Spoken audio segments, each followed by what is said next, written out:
ENT రంగంలో సాటి లేని వైద్య నిపుణులు డాక్టర్ చావా ఆంజనేయులు గారు, Asian ENT and laser treatment centre, Hyderabad. Jagan గారి మీద దాడి ఇప్పుడు. సో అంతకుముందేమో నానన్నారు, ఆ తర్వాత బాబాయ్ అన్నారు, కోడికత్తి అన్నారు, ఇప్పుడేమో రాయ్ అంటున్నారు. సో ఇదంతా కూడా జనాల యొక్క ఇంటెన్షన్ని క్రియేట్ చేసుకోలేదంటే జాలి క్రియేట్ చేసుకోవడానికి అంటారు. ఇదంతా ఏంటి, వాళ్ళ యొక్క వ్యూహం ఏంటంటారు? అంటే వీళ్ళు వ్యూహం ఎవరు చేస్తారు? చంద్రబాబు నాయుడు గారి మీద ఎవరో చెప్పులు ఇచ్చారంట, మొన్న పవన్ కళ్యాణ్ గారి మీద ఎవడో బ్లేడ్తో దాడి చేస్తానికి వచ్చాడంట. ఇవాళ ఇతని మీద రాయి వేసి కొడితే రక్తం కూడా కనపడుతుంది. రాయికి అబద్ధం అనలేం కదా, రక్తం కనపడుతుంది. ఆయన మీద చెప్పిసినప్పుడు వాళ్ళు వేయించుకున్నారు అన్నారు, ఈయన మీద బ్లేడ్ వచ్చినప్పుడు అది బోగస్ అన్నారు, ఇప్పుడు ఈయన మీద రాయి వేస్తే ఈయన వేయించుకున్నారంటారు. నాకు ఒక్కటే డౌట్, అసలు ఈ ముగ్గురు నాయకులంతా పిరికి వాళ్ళు ప్రపంచంలో ఎక్కడన్నా ఉంటున్నారా? వీళ్ళకి సెక్యూరిటీ వలయం. ఆయన జెడ్ కేటగిరీని పెట్టుకున్నారు చంద్రబాబు నాయుడు గారు.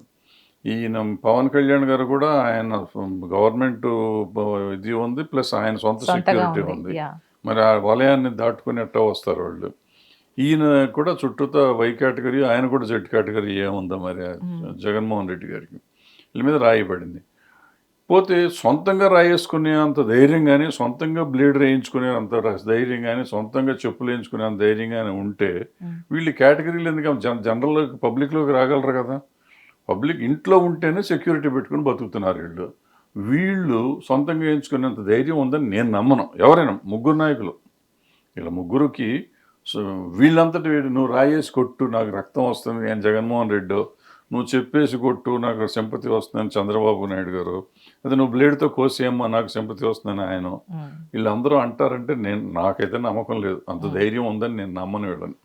ఎందుకంటే ఫర్ ఎగ్జాంపుల్ నేను చెప్తాను, ఇవాళ ఆయనకి రాయి ఇక్కడ తగిలింది, ఇక్కడెక్కడో తగిలింది. అది ఇక్కడ తగిలితే నాకు తెలిసిన ఇక్కడెక్కడో తగిలితే చచ్చిపోతారంటారు. అంత రిస్క్ తీసుకుంటాడా? కొట్టుకుని ఇక్కడ కొడితే పోతాను కదా, చచ్చిపోతాను భయం వేసి పోలీసులను చుట్టూతో సెక్యూరిటీ తుపాకులు పెట్టుకునే మనిషి రాయేసి ఇక్కడ కొట్టు అనేది చెప్పడు కదా. సో డెఫినెట్గా మిస్ అవ్వచ్చు. ఆడెవడో నాన్ ప్రొఫెషనల్ వాడితో కొట్టించుకోడు. సో ఇవన్నీ మనం వెంటనే వాళ్ళు కొట్టించుకున్నారని వీళ్ళు ఇప్పుడు చంద్రబాబు నాయుడు గారి వాళ్ళు కూడా తెలుగుదేశం పార్టీ వాళ్ళు కూడా కొట్టరు. ఇదేంటంటే దండలు వేస్తారని నువ్వు ఎంత ఆశగా జనంలోకి వెళ్తున్నావో అంతే ఉంటుంది. నిన్ను ప్రేమించేవాడో లేకపోతే నీ దగ్గర నుంచి ఏదో పదవి ఆశించేవాడో ఇంకోటి ఆశించేవాడో దండలేస్తారు, జిందాబాదులు కొడతారు. నువ్వంటే అసహ్యం ఉన్నవాళ్ళు, నువ్వంటే కోపం ఉన్నవాళ్ళు రాళ్ళు వేస్తారు, ఇది వేస్తారు. దీనికి పార్టీలకి లింక్ ఉండదు. ప్రజలు కదా, పబ్లిక్లోకి నువ్వు వస్తున్నావు, నువ్వు పబ్లిక్లోకి వస్తున్నా నేను సింపతైజర్ అయి ఉండొచ్చు, తెలుగుదేశం సింపతైజర్ అయి ఉండొచ్చు, నాకు జగన్మోహన్ రెడ్డి గారి మీద కోపం ఉండొచ్చు, నేను రాయేసి ఉండొచ్చు. సింపుల్. లేదనుకుంటే వాళ్ళ పార్టీలో వాళ్ళే రాయేస్తే తగలకుండా ఉంటే రాయి పడిందంటే అన్నకి సింపతి వచ్చి ఓట్లు వస్తాయని వాళ్ళ సింపతైజర్లు కూడా వేసి ఉండొచ్చు, అది కూడా జరిగి ఉండొచ్చు. అలాగే చంద్రబాబు నాయుడు గారి మీద చెప్పేసింది కూడా అదే స్టైల్ అయ్యి ఉండొచ్చు, లేకపోతే ఆయన మీద బ్లేడ్ వేసింది కూడా అలాంటి స్టైల్ అయ్యి ఉండొచ్చు. వీళ్ళందరూ ఎవరు ఏమి చేస్తున్నారు అనేది పూలు వేసినప్పుడు ఒకటిను, ఇది ఇంకోటి. పూలు వేసినప్పుడు అబ్బా నాకు అంత జనం అంతా నా చుట్టూ ఉన్నారని, చెప్పులు వేసినప్పుడు పక్కనోడు చేశాడు అనేది. పూలు మరి పక్కన చంద్రబాబు నాయుడు గారు చెప్పి పూలు వేయించారు జగన్మోహన్ రెడ్డి గారికి అని ఎప్పుడు చెప్పారా? జగన్మోహన్ రెడ్డి గారు పూలు పంపించి చంద్రబాబు నాయుడు గారికి వేయించారని ఎప్పుడు చెప్పారు? అది చెప్పరు ఎందుకు మరి? అది కామన్ థింగ్ కదా. అదేం కామన్, రాళ్ళు అయితే చాలా కామన్. ఎప్పుడో కృష్ణ గారు వెళ్ళినప్పుడు కృష్ణ గారి మీద రాయేశారు, ఎన్టీ రామారావు గారి మీద కత్తి దిగింది. ఎప్పుడు జరుగుతూ ఉంటాయి. ఇప్పుడు ఎందుకు దీన్ని అంతా పెద్ద ఇష్యూలుగా చేసుకుంటున్నారు? ఇంకోటి, జగన్మోహన్ రెడ్డి గారికి రాయి తగిలింది, చాలా సింపుల్. అక్కడ పక్కనే ఆయనకి నాకు తెలిసి సీఎం కాబట్టి అంబులెన్స్ ఉండి ఉంటుంది. ఓ టించర్ దూది టించర్ ముంచి తుడిసేసి ఒక చిన్న పట్టి ఇక్కడ వేసి ఓ టెటనస్ పొడిస్తే అయిపోయింది అక్కడికక్కడ. ఈయన దానికి పెద్ద డ్రామాలాగా అక్కడికి నుంచి హాస్పిటల్కి వెళ్ళి హాస్పిటల్లో దానికి ఏదో చేసి ఏముంది అక్కడ ఉందా? అంటే ఈ దేశంలో భగత్ సింగ్, అల్లూరి సీతారామరాజు, మన తెలుగు వాళ్ళు ప్రకాశం పంతులు గారు, ఇటువంటి వాళ్ళంతా తుపాకి గుండె చూపించిన మన్ను లాంటి వాళ్ళు, ఉరితాడిని ముద్దు పెట్టుకునే వాళ్ళు పుట్టిన దేశంలో వీరపాండ్య కట్టబ్రహ్మన్ ఇటువంటివన్నీ చెప్పుకుని మనం బతుకుతున్నామే, మనం వీరులు సూర్యులు అని బతుకుతున్నామే. ఇంత పిరికి వాళ్ళు వీళ్ళు ఇంత రాయి తగిలితే, ఇంత దెబ్బ తగిలితే హాస్పిటల్కి పరిగెత్తుకుంటా వీళ్ళు కట్లు కట్టించుకుని ఏడుపు ముఖాలు పెట్టుకు తిరుగుతున్న నాయకులు వీళ్ళంతా. ఏదన్నా జరిగిందంటే అమ్మో నన్ను చంపేస్తారని ఏడుస్తున్న నాయకులు. వీళ్ళకి ఓటేయాలా? ఇప్పుడు ఓటేయమని మీరు చెప్పమంటున్నారు. ఎవరికి చెప్పమనాలి, ఎవరికి ఓటేయమని చెప్పాలి? వీళ్ళందరినీ గురించి ఏం మాట్లాడమంటారు? రామరాజ్యాన్ని గురించి మాట్లాడుతున్నాం ఇప్పుడు అందరం మనం. రాముడు ఏం చెప్పాడు? వాళ్ళ నాన్న దగ్గర వాళ్ళ అమ్మ వెళ్ళి అడిగితే ఈయన అడిగి పంపించమంటే ఆ రాజ్యాన్ని త్యాగం చేసి వెళ్ళిపోయాడు ఆయన. మరి వీళ్ళకి త్యాగం చేస్తారా? రాముడు ఏం చేశాడు? ఎవడో ఒక పౌరుడు వాళ్ళ ఆవిడ చెడిపోయిందంటే భార్యను పంపించేశాడు. పంపిస్తాడా? అలాగే భరతుడు వచ్చి రాజ్యాన్ని ఏలుకో అన్నయ్య అంటే వద్దు బాబు నువ్వు బాగా ఏలు మంచిగా ఏలు. ఇప్పుడు చంద్రబాబు నాయుడు గారు జగన్మోహన్ రెడ్డి గారిని నాయన నిన్ను వాళ్ళు ఎన్నుకున్నారు కదా నువ్వు బాగా ఏలు నేను సపోర్ట్ చేస్తాను అనగలడా ఏ రోజన్నా? పోనీ జగన్మోహన్ రెడ్డి గారు చంద్రబాబు నాయుడు గారి దగ్గరికి వెళ్ళి బాబు నిన్ను ప్రజలు ఎన్నుకుంటున్నారు నువ్వు ఏలుకో నేను నీతో ఉంటాను బాగా చేద్దాం ప్రజల్ని బాగు చేద్దాం అని వాళ్ళు కానీ లేకపోతే పవన్ కళ్యాణ్ గారు కానీ మీరు ఎన్నుకోండి మేము ఉండి బాగు చేద్దామని ఈ మంచి మాట రాముడు చెప్పిన మాట భరతుడికి. రాముడు వెళ్ళినట్టు పదవి వదిలేసుకుని వెళ్ళిపోమంటే వెళ్ళిపోయినట్టు వెళ్ళగలిగే శక్తి ఉన్నవాళ్ళు ఉన్నారా? వీళ్ళు పిరికితనంగా సెక్యూరిటీలు పెట్టుకుని ఏ త్యాగం చేయకుండా నాకే కుర్చీ కావాలి నాకు ఇవ్వకపోతే మీరు నాశనం అయిపోతారు. మాకు శాపాలు పెడతారేంటి? కుర్చీ నీకు కావాలి వాళ్ళు ఇవ్వకపోతేనంటే మనం నాశనం అయిపోతాం. ఇది ఏమిటిది? వీళ్ళంతా మన నాయకులు. వీళ్ళందరినీ గురించి మనం మాట్లాడుతున్నాం. మనం అమాయకులు ప్రపంచంలో ఎవరు ఉంటారు? రైట్. సో ఈ ఇన్సిడెంట్ గురించి చెప్పుకోవాలంటే పవన్ కళ్యాణ్ గారు దీని మీద అన్నారు, సుగాలి ప్రీతి చనిపోతే పట్టించుకొని అక్కడ గవర్నమెంట్ పోలీసులు చిన్న రాయి తగిలితేనే ఏదో అయిపోయింది అన్నట్టు సీన్ క్రియేట్ చేశారు. అసలు లోపం అసలు అక్కడ వరకు అంటే ఆ టైంలో తిరిగేటప్పుడు కరెంట్ లేకపోవడం, ఆ టైంలోనే రాయి వచ్చి తగలడం ఎవరిది లోపం అంటారు? పోలీసులు వాళ్ళ కర్తవ్యం సరిగ్గా చేయలేదంటారా? ఎవరిది లోపం లేదమ్మా. ఈ దేశంలో ఇందిరాగాంధీని చంపేశారు ఇంట్లో, ఈ దేశంలో రాజీవ్ గాంధీని చంపేశారు సెక్యూరిటీ ఉండగానే, ఈ దేశంలో మాధవరెడ్డి గారిని చంపేశారు సెక్యూరిటీ హోమ్ మినిస్టర్గా ఉండగానే, ఈ చీఫ్ మినిస్టర్గా ఉన్న చంద్రబాబు నాయుడు గారు గాలిలో ఎగిరిపడిపోయాడు కింద, ఆయన్ని చంపడానికి ప్రయత్నం చేశారు. ఎవరు ఏమి చేయరు. జరిగే టైం వచ్చినప్పుడు ఏది జరగాలంటే జరుగుతూ ఉంటుంది. ఆ రాయిపడింది పెద్ద ఇష్యూ కాదు. నువ్వు ప్రజల్లోకి వెళ్ళినప్పుడు ప్రజలు రాళ్ళేస్తారు, దండలేస్తారు, చెప్పులేస్తారు, రాళ్ళేస్తారు, ఏదైనా చేస్తారు. అవకాశం ఉంటే చంపేస్తారేమో కూడా. దానికి ప్రిపేర్ అయ్యి నువ్వు వెళ్ళు. నువ్వు భయంగా నా మీద రాయేశారు అనుకునే మీరు దేశానికి ఏం చేస్తారు, రాష్ట్రానికి ఏం చేస్తారు, ప్రజలకు ఏం చేస్తారు? ఇటువంటి వాళ్ళ గురించి మళ్ళీ నువ్వు అడగబాకు, నాకు చిరాకేస్తుంది. సో మొన్న ఈ మధ్య విజయసాయి రెడ్డి గారు ఒక ఇంటర్వ్యూలో మాట్లాడుతూ మాకు వచ్చింది 22 ఎంపీలు మాత్రమే, అటు బీజేపీకి అయితే 250 పైబడి ఉన్నారు కాబట్టి అందుకే మేము ఈ రాష్ట్రానికి ఏమీ చేయలేకపోయాం అనే ఒక వ్యాఖ్య అయితే ఇచ్చేశారు. సో ఇది ఎంతవరకు? నేను చూడలేదు. ఏమీ చేయలేకపోయామని ఒప్పుకున్నారా? అందుకే చేయలేకపోయాం, మా దగ్గర ఎంపీలు లేరు కదా. ఏమీ చేయలేకపోయామని ఒప్పుకున్నారా లేదా అన్నారు. ఆ మాట అన్నారు. దిగిపోవచ్చు కదా. ఏమీ చేయలేకపోయామని ఒప్పుకుంటే అవతల పార్టీ ఏమీ లేకపోతే, బీజేపీ వాళ్ళు ఏమీ చేయకపోతే, వాళ్ళు ఉండకపోతే మేము ఏదో చేస్తాం అని చెప్పలేదు మనకు ముందు. మీరు 25 ఇస్తే మేము అన్నీ చేస్తామని చెప్పారు. 22 ఇచ్చారు. 22 ఇస్తే పోనీ ఇప్పుడు విభజన హామీలు, స్టీల్ ప్లాంటు, ఇంకే చాలా ఉన్నాయి కదా, ఏదో ఇస్తామన్నారు. అందులో 22 ఇచ్చారు కదా. అప్పుడు ఎంత అవుతుంది పర్సంటేజ్? 22 అంటే ఒక 3% 5% అవుతుంది. ఆ 5% తగ్గించి సిమెంట్ ప్లాంట్ స్టీల్ ప్లాంట్ ఇస్తాను అది తీసి మిగిలిన ఇచ్చి ఉండొచ్చుగా. లేదంటే దాని కింద వైజాగ్ అదేది రైల్వే జోన్ ఇస్తా ఉన్నారు, అది తీసేసి మిగిలిన చేసి ఉండొచ్చుగా. లేకపోతే మన పోలవరం ఫినిష్ చేసి ఉండొచ్చుగా. ఎవరు ఏమీ చేయలే. అంటే వీళ్ళ చేతిలో ఉన్నది వీళ్ళు చేయకుండా వాళ్ళు రాలేదు అని చెప్పటం అంటే వీళ్ళందరూ వీళ్ళ పెర్ఫార్మెన్స్ చేయకుండా, వాళ్ళు చేయాల్సిన పని చేయకుండా ఎదుటివాడిని దూషించడం, ఎదుటివాడిని రెస్పాన్సిబుల్ చేస్తానికి ప్రయత్నం చేయటం అనేది వాళ్ళ చేతగానితనం. ఇటువంటి వాళ్ళతోనే మనం సెయిల్ అవుతున్నాం, ఇటువంటి వాళ్ళతోనే చేస్తున్నాం. 10 సంవత్సరాలు అయింది ఆ రాష్ట్రానికి ఈ సెపరేట్ అయ్యి ఇండిపెండెంట్ రాష్ట్రం అయ్యి. 10 సంవత్సరాల్లో ఏ పార్టీను స్వచ్ఛందంగా బుద్ధిగా ఏమంటారు దాన్ని, ఒక నిజాయితీగా ఆ రాష్ట్రానికి చేశారు అని చెప్పమనండి. నిజాయితీగా ఎవరైనా చేశారా? లేదు, ఏమీ చేయలే. వాళ్ళు చేయలే, వీళ్ళు చేయలే. బట్ ఏంటంటే వీళ్ళు వాళ్ళ మీద, వాళ్ళు వీళ్ళ మీద, ఎల్లి మీద గొల్లి, గొల్లి మీద ఎల్లి, వీళ్ళు మాట్లాడుకుంటూ కూర్చుంటే మనం అమాయకంగా మనం మాట్లాడుకుని, వాళ్ళు ప్రజలు మాట్లాడుకుని, మనము ఇట్లా కూర్చుని దీని మీద డిస్కషన్లు పెట్టి, వాళ్ళు చాలా గొప్పవాళ్ళని, మనకి అవసరమైతే వీళ్ళు డబ్బులు ఇస్తే వీళ్ళ పార్టీకి వెళ్తాం, వాళ్ళ డబ్బులు ఇస్తే వాళ్ళ పార్టీకి వెళ్తాం.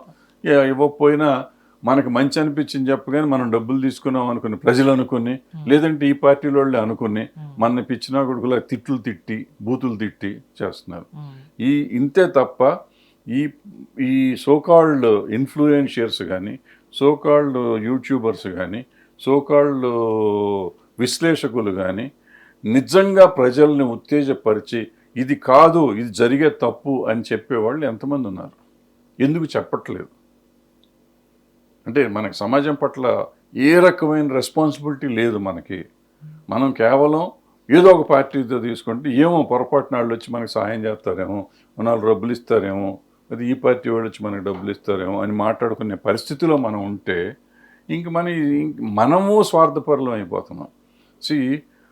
సోషల్ మీడియా కానీ, ఎలక్ట్రానిక్ మీడియా కానీ, ప్రింట్ మీడియా కానీ, ఏదైనా కానీ we call it fourth estate. Fourth estate అన్నప్పుడు we should have some responsibility towards the society.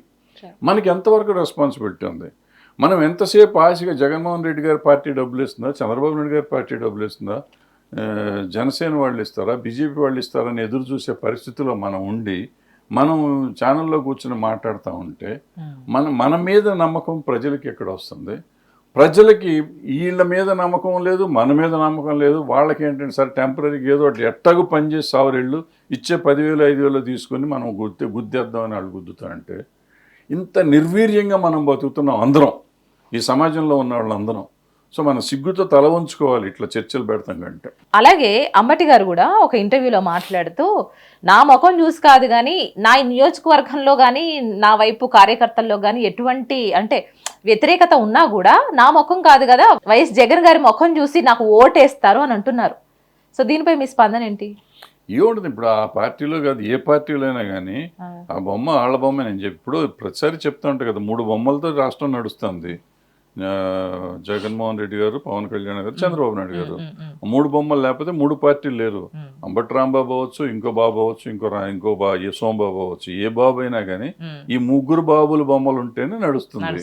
So ఓడినా గెలిచినా 3 బాబులే. రేపు రాజ్యం వెళ్ళినా కానీ ఆ 3 బాబులే. కానీ మీరు నేను అంబటి రాంబాబు గారు ఆయన రాజ్యం వెళ్తాడా? మంత్రి చేశాడు, ఏం చేశాడు ఆయన? అన్న చేశాడా? సో ఏమి చేయరు వీళ్ళు.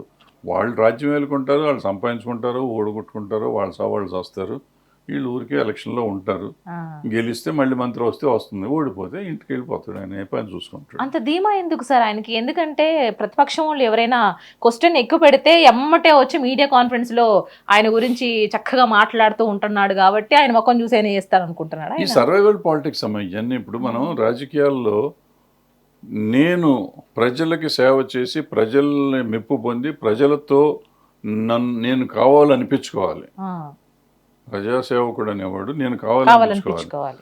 నేను భయపడుతూ తుపాకుల మధ్య నేను చుట్టూతో తుపాకులను పెట్టుకుని మధ్యలో భయంగా వెళ్ళి ఎవడినో తిట్టి వాడు దుర్మార్గుడు వీడు దుర్మార్గుడు అని తిట్టే నీచమైన సమాజంలో మనం బతుకుతున్నాం.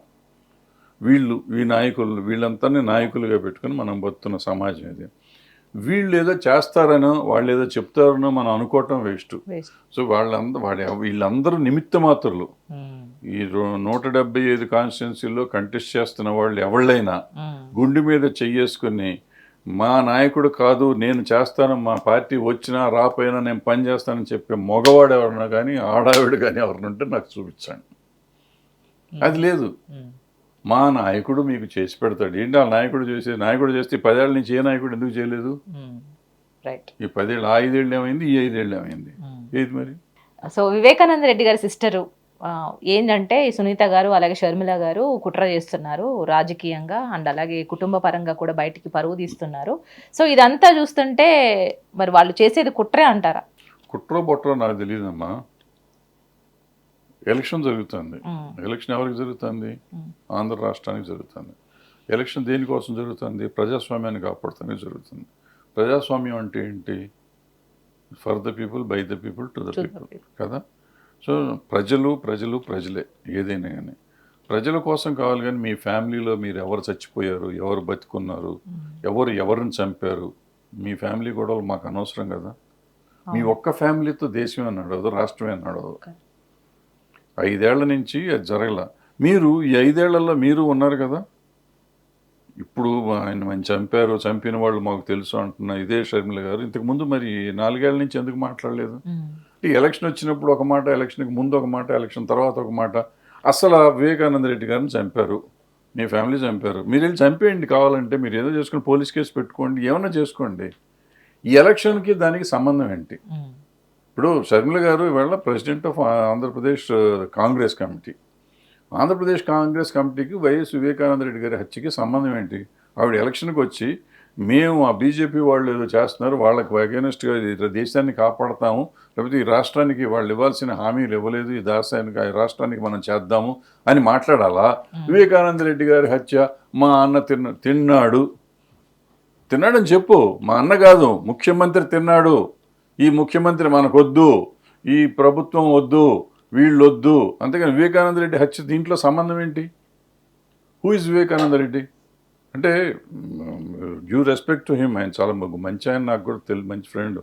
దాని గురించి కాదు, ఎలక్షన్కి దానికి సంబంధం ఏంటి? ఇప్పుడు మన ఇంట్లో వాళ్ళు పోతే దానికోసం మనం ఫైట్ చేస్తాం, ఫైట్ చేసి మనం సాధించుకుంటాం. అంతే తప్ప ఎలక్షన్లోకి వచ్చి వాళ్ళ మీద వీళ్ళ మీద పేడ జల్లు, బురద జల్లు. నిజంగా అవినాష్ రెడ్డి గారు దాంట్లో కుట్ర చేసి చంపారు అనుకోండి, మీరు ఈ 5 ఏళ్ల నుంచి ఏం చేస్తున్నారు? 5 ఏళ్ల నుంచి చెయ్యాలి కదా. మీరు ఫ్యామిలీగా ఏం చేశారు చెప్పండి నాకు.